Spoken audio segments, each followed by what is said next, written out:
Hello students, I hope आप सब अपने घर में अच्छे होंगे और दिल लगाकर पढ़ाई कर रहे हो। ये पार्ट 3 है जियो चैप्टर 1 क्लास 10। आइए स्टार्ट करते हैं। तो अब जो हमारा नेक्स्ट टॉपिक है वो है लैंड रिसोर्स। हमारे पास लैंड एरिया जितना भी है हमारे देश का, उसमें अलग अलग फिजिकल स्ट्रक्चर हैं, physical features, mountains, plateau, plains etcetera. तो हम बेसिकली 3 पार्ट्स में इसको बांटते हैं और अभी आपको मैं बताती हूँ कि कितने परसेंट हमारे देश में क्या चीज़ है। जैसे एग्जांपल हम लेते हैं, 43% जो एरिया है वो प्लेन्स का है, 30% माउंटेन्स एंड 27% जो है वो है प्लेट्यूज एंड रिमेनिंग जो बाकी के 3 फिजिकल फीचर्स हैं। तो जब तक आपको यही नहीं पता होगा कि हमारी जो कंट्री है उसका फिजिकल फीचर क्या है। फॉर एग्जांपल अगर आप घर बना रहे हो, आपको पता ही नहीं आपका एरिया कैसा है, किस लोकेशन पे है, तो आप कैसे उसको डिज़ाइन कर सकते हैं। तो ऐसे ही सेम एक देश का होता है, आपको पता होना चाहिए कि आपके पास रिसोर्सेज क्या है, ज्योग्राफिकल फीचर क्या है। तो इसके ही बेसिस पे आगे लैंड यूटिलाइजेशन, इसका एक बहुत इंपॉर्टेंट क्वेश्चन जो आपका ये बनता है कि आपको जब पता है कि आपके देश की लैंड कितनी उपजाऊ है, जहाँ पर खेती नहीं हो सकती वहाँ पर आप फिर कुछ रहने का या सड़क बना सकते हैं, ब्रिजेस बना सकते हैं। तो जब तक आपको पता नहीं होगा कि आपके देश में कौन सी जगह फर्टाइल है या नहीं है, तो आप तो कुछ गलत भी डिसीजन ले सकते हैं डिज़ाइनिंग करने के लिए। फॉर एग्जांपल जो फर्टाइल लैंड है, हो सकता है कि आपको पता ही नहीं कि वो लैंड बहुत ज़्यादा फर्टाइल थी और आपने वहाँ पर एक बिल्डिंग बना दी, ठीक है, और दूसरी जगह जो फर्टाइल नहीं थी वहाँ आप कोशिश कर रहे हो खेती करने की, तो आपको दोनों ही रिजल्ट नहीं मिलेंगे और देश की जो डेवलपमेंट है वो वहीं रुक जाएगी। ठीक है, तो आपको बहुत ज़्यादा इम्पॉर्टेंट है ये समझना कि हमारे देश का नक्शा किस हिसाब से बना हुआ।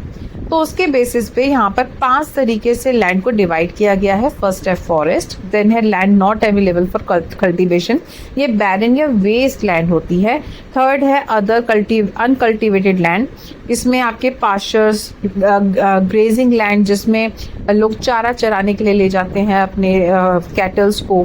फोर्थ है फैलो लैंड, जिसको आप थोड़े सालों के लिए लाइक 1 to 5 ईयर्स तक छोड़ देते हो क्योंकि उसमें न्यूट्रिएंट्स की कमी हो जाती है। जैसे बार बार लोग खेती करते हैं तो जो सॉइल होती है उसमें न्यूट्रिएंट की कमी आ जाती है, तो आप उसको कुछ टाइम के लिए छोड़ देते हैं तो ताकि उसमें जो नेचुरल फर्टिलिटी है दोबारा से आ जाए, तो उसको हम बोलते हैं फैलो लैंड।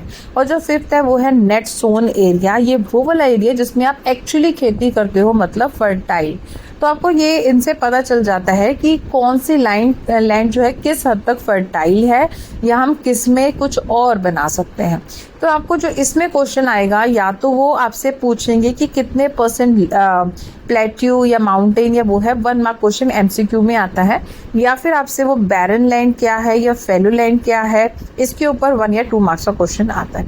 नेक्स्ट टॉपिक है land use pattern in India. तो आपकी बुक में जो डाटा गिवन है वो है 1960 से 61 एंड 2019 से 2020। इसमें 2 आपको दे रखे हैं कि लैंड यूज पैटर्न क्या रहा आपके देश का। तो आप कंपेयर कर सकते हैं कि कोई चीज़ कितना बड़ी है। जैसे 45.26 था, जो 45.64% चेंज हो गया है। ये है area under non agriculture uses and so on. बहुत सारी चीजें आप देख सकते हैं दोनों डायग्राम्स के बीच में। तो अगर आपको कभी इसके ऊपर कोई क्वेश्चन आता है तो ये डिस्क्राइब करने के लिए आएगा कि आपके देश का जो लैंड यूज करने का पैटर्न क्या था। तो आपको हमेशा ना, अगर आप कोई भी डाटा दे रहे हैं तो आपको उसके साथ ईयर लिखना बहुत ज्यादा जरूरी है। बाय चांस आपने ईयर नहीं लिखा तो आपका आंसर जो है वो रॉन्ग हो सकता है।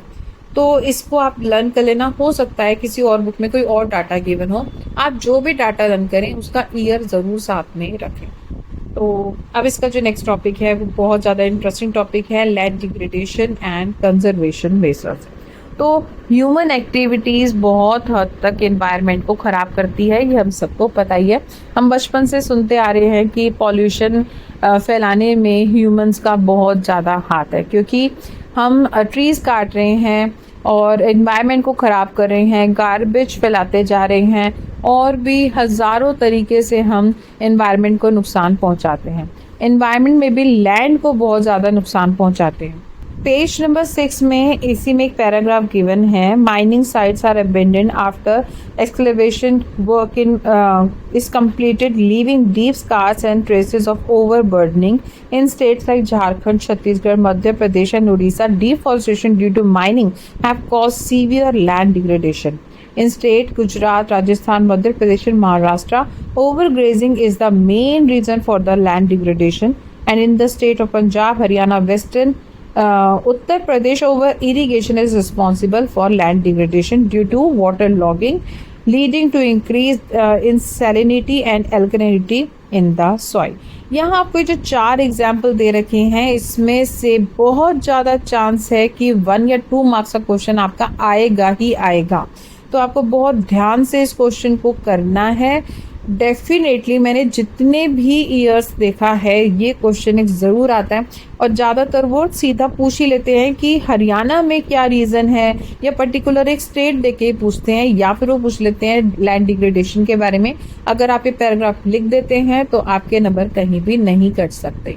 अब अगर बात आ जाती है कि कंजर्वेशन मेथड हम क्या लें, तो देखो जो चीज़ हम खराब कर रहे हैं उसको हम ठीक कर दें. जहाँ पर हम कंजर्वेशन से लॉगिंग, वाटर लॉगिंग बढ़ा रहे हैं वो ना करें. जहाँ हम ट्रीज काट रहे हैं, डिफॉरेस्टेशन कर रहे हैं, वहाँ अफॉरेस्टेशन कर दें. जहाँ माइनिंग हम बहुत डीप स्कार्स कर रहे हैं तो वहाँ ज़्यादा डीप नहीं करें. तो वही होता है ना, घर में अगर हमने गंदगी फैलाई तो हमें ही सफाई करनी है. तो हमें पता है कि लैंड डिग्रेडेशन होने के क्या रीजंस हैं, तो उसको ठीक करने के साधन भी हमें पता है. ठीक है, तो आप आई थिंक अच्छे से समझ गए होंगे इस टॉपिक को.